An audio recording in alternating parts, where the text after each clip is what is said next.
Bonjour à tous, bienvenue à mon milieu mes services. Aujourd'hui, je suis en compagnie de Joanie Castillo, intervenante psychosociale, et Cindy Langlois, formatrice et travailleuse de milieu, tous les deux du Centre d'action bénévole Gascon-Percé. Bonjour à vous. Bonjour. Bonjour. Vous allez bien? Oui.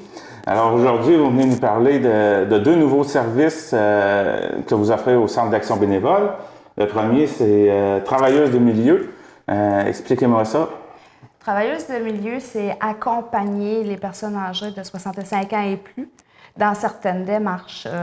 Des fois, c'est pour trouver un nouveau médecin, c'est des références pour avoir de l'aide au CLSC, pour avoir de l'aide ménagère à la maison. Fait que moi, je suis comme le point de référence que les aînés peuvent m'appeler et je réfère aux associations nécessaires, donc au CLSC, à l'Association des aînés. Si l'aîné a besoin d'aller avoir des renseignements juridiques, je vais la référer au centre de justice de proximité ou je peux même les accompagner dans certains cas. OK, donc en fond, vous faites des affaires avec différents organismes. Oui. Oui, tous les organismes, avec le CIS aussi, avec l'hôpital, le CLSC. Je suis en lien direct avec eux autres pour avoir l'aide dont les aînés ont besoin, là, pour avoir le maintien à domicile le meilleur possible. Il y en a combien des organismes qui peuvent apporter leur aide comme ça? Il y en a beaucoup, beaucoup. Même moi, je suis pas au courant de tous les organismes. Il y en a, on peut en avoir qui naissent aujourd'hui. Il y en a qui sont mortes hier. C'est toujours à renouveler, les organismes. Les missions des organismes sont toujours à renouveler. Fait que c'est pour ça que le contact de proximité avec les organismes communautaires sont très importants pour la travailleuse de milieu. Puis tu peux aussi avoir des organismes plus régionaux, si on parle comme de l'Association du cancer, ces choses-là, qui n'est pas basée dans notre MRC, mais qui peuvent... que les aînés peuvent travailler avec, là, oui. Fait que c'est beaucoup de... Dans le fond, vous travaillez pas mal... comment je vais dire ça? Il y a beaucoup de références. Il y a beaucoup d'aînés qui sont isolés, qui sont à domicile et qui n'ont pas de véhicule, qui n'ont pas d'aide en tant que telle. C'est là que la travailleuse de milieu va apparaître, là, pour aller les aider, les écouter puis les accompagner. Êtes-vous seule à faire ce... Oui, je suis la seule de la MRC. Donc, mon territoire va de Gascon à Percé. OK. Puis vous pouvez avoir combien de... Vous en avez combien à date, là, mettons, je sais pas si on peut dire ça par semaine, qui font affaire avec vous? Là? Je peux en avoir une bonne dizaine par semaine, des fois, Des fois, c'est juste un appel téléphonique qui va tout régler. Parce que quand on est dans un problème, il peut être gros. Quand on en parle, bien, il devient petit, puis la solution est vite trouvée. C'est plus doux, c'est plus calme pour eux autres. C'est rassurant. OK. Puis, vous avez aussi le soutien... Ça, avant de passer au soutien fin de vie, travailleuse de milieu, est-ce que c'est tout nouveau, ça? Ça vient de commencer? C'est tout nouveau depuis août. Depuis août 2018 qu'on a la travailleuse de milieu dans la MRC Rocher-Percé. Ouais. OK. Si c'est un métier qui est apparu dans la région en tant que tel, un titre, c'est que le besoin est criant. Parce que s'il n'y aurait pas de besoin, je ne serais pas là. Ça faisait combien de temps que le Centre d'action bénévole travaillait sur ce projet-là? Ça faisait 2-3 ans qu'ils essayaient d'avoir ce programme-là. C'est un programme, c'est aussi... ce que je veux dire. C'est beaucoup de centres d'action bénévole en Gaspésie-les-Îles qui ont fait la même demande pour le service. Donc, ça a vraiment appuyé là, la demande. OK. Là, il y a aussi le service de soutien de fin de vie. Ça aussi, ça faisait quand même un bon bout de temps que vous travailliez là-dessus. Oui, bien moi et Cindy, on a suivi la formation en mai 2018.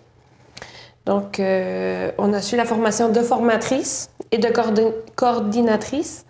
Et on a formé les bénévoles septembre-octobre. Depuis ce temps-là, nos bénévoles sont formés. Vous en avez combien de bénévoles? On a 10 bénévoles sur tout le territoire, donc Gascon-Percé. Puis, c'est quoi qu'ils vont avoir à faire, ces bénévoles-là? Bien, les bénévoles, ils vont avoir à accompagner la personne qui est en fin de vie, mais aussi la famille. Donc, c'est vraiment pour offrir du répit à la famille et du soutien, et aussi du soutien à la personne malade. Mais c'est quand même important de dire qu'ils ne sont pas des infirmières ni des médecins, donc ils n'offriront pas Ils donneront pas de bain, ils offriront pas de médicaments, ils poseront pas de diagnostic. C'est vraiment du soutien et de l'accompagnement. Puis ça va se faire où? Est-ce que ça se fait à l'hôpital, à domicile ou les deux? Ou... Bien, c'est sûr qu'on vise beaucoup le domicile là, parce que beaucoup de gens en soins palliatifs restent à domicile et veulent demeurer à domicile. Mais on est aussi ouvert pour aller dans les institutions, donc à la Ville-de-Port-Beau, par exemple, ou à l'hôpital. OK. Fait aussi dans les centres pour personnes âgées. Oui, exactement. C'est un besoin, étant donné qu'il n'y a pas de maison en soins palliatifs en Gaspésie-les-Îles. La seule qui avait était la maison Les Radeaux, qui est fermée depuis une couple d'années. Donc, c'est vraiment un besoin de garder les personnes à domicile. Mais c'est aussi un besoin de les accompagner là, pour qu'ils restent à domicile. Dans le fond, il vient de là le besoin de ce service-là, du fait que la maison Les Radeaux est fermée. Oui, bien, le besoin vient vraiment des intervenants du CIS régionaux. Donc, de la direction du CIS, qui, étant donné qu'il n'y a pas de maison en soins palliatifs et que les gens sont de plus en plus à domicile. Là. Est-ce que c'est eux autres qui sont venus vous voir pour proposer ça? Oui, c'est le CIS qui a approché tous les centres d'action bénévole en Gaspésie-les-Îles. Donc, c'est vraiment le regroupement des centres d'action bénévole qui a discuté un peu de ça avec le CIS. Et ensuite, le service s'est mis en place. Donc, s'il y en a qui veulent faire appel à ça, j'imagine ils vous appellent. Mais ils peuvent nous appeler pour prendre de l'information, mais nous, ça nous prend vraiment une référence, soit d'un médecin, d'une infirmière, d'une travailleuse sociale, de quelqu'un qui est proche là, du patient, qui doit nous faire une référence. La demande doit venir de l'hôpital. Des professionnels. Okay. D'un professionnel. OK. Donc, c'est vraiment pas la famille qui peut faire ça. La famille va faire la demande au professionnel d'avoir du répit, puis le professionnel va nous appeler. C'est vraiment juste les professionnels qui peuvent nous faire la demande. Oui. OK. Et nos bénévoles ont suivi 36 heures de formation. Donc, sur divers sujets, là, ça fait qu'ils sont vraiment bien formés pour accompagner les personnes. Vous me dites divers sujets, c'est quoi, entre autres? Bien, on a touché, par exemple, le côté légal de la chose, la fin de vie, de l'accompagnement. On a touché les soins physiques, les soins psychologiques, la sexualité, la religion, les croyances. Donc, La spiritualité. Ouais. Il y avait 10 modules. Chaque module durait 3 heures. OK. Il y a 12 modules. 12, oui. Il y avait 12 modules, excusez-moi. La sexualité abordée pour les soins de fin de vie. Oui. Parce que c'est pas parce que la personne est malade qu'il en existe plus, elle est juste différente. Fait que nos bénévoles étaient formés en fonction de faut laisser l'intimité au malade et son conjoint ou conjointe, laisser l'intimité parce que leur sexualité est encore là, mais pas au même niveau. On s'entend. Ouais. La prise de médication affecte certains niveaux, mais le reste que le rapprochement des corps de deux personnes qui sont un contre l'autre peut être tout simplement ça. Mais ça reste pour eux autres le niveau de la sexualité qu'ils ont.